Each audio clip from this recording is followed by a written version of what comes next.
Magandang umaga. Magandang umaga, Papa. Magandang umaga. Pupunta kami Good ng morning. church. Punta kami ng church.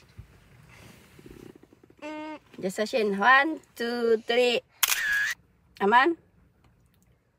May kay. Okay.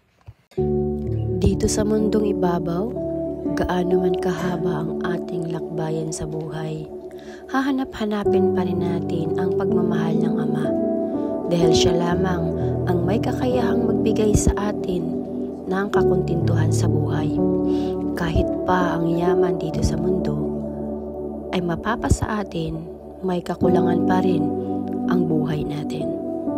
Kaya napakalaga ang mga bagay na maintindihan natin. Sa oras na mabigat ang ating pinagdadaanan sa buhay, meron tayong malalapitan at walang iba kundi ang Diyos Ama na nag-iisa at naghihintay sa atin na tayo ay bumalik sa Kanya upang masunod ang Kanyang mga nais para sa ating buhay. Dahil siya lamang ang nagbibigay at nag-alala para sa atin na tayo ay hindi malalayo sa Kanyang kalinga at ang Kanyang proteksyon ay palaging mananatili sa atin. Kaya kung may mabigat kang dinadala sa iyong dibdib, may problema o ano pa mang suliranin na iyong kahaharapin, huwag ka lang mag-atubiling manalangin sa Ama dahil siya lang ang nakakakita sa lahat ng iyong mga dalahin at bigatin. Ang tao ay madali nating kausapin, ngunit mas mapakadali kausapin ng Ama na hindi natin nakikita.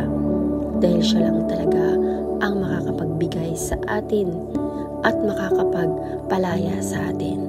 Dahil siya ang Diyos Ama na makapangyarihan na may kakayahang alisin ang lahat ng iyong kasalanan. Kaya huwag ka mag-atubiling manalangin at hanapin sa oras na ikaw ay nahirapan sa buhay.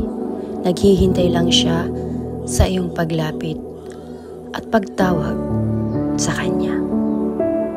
A few moments later. Ayan, pagkatapos nga ng service ng mga adult, meron naman ang mga kids. So, sa kwarto na ito, ang kanilang service bonding. So, syempre, dahil natapos na ang adult or ang pagkain ng ating spiritual body, syempre, magkakain na naman at ito, bonding na naman sa mga adult at ang pagkain naman ng ating physical, ang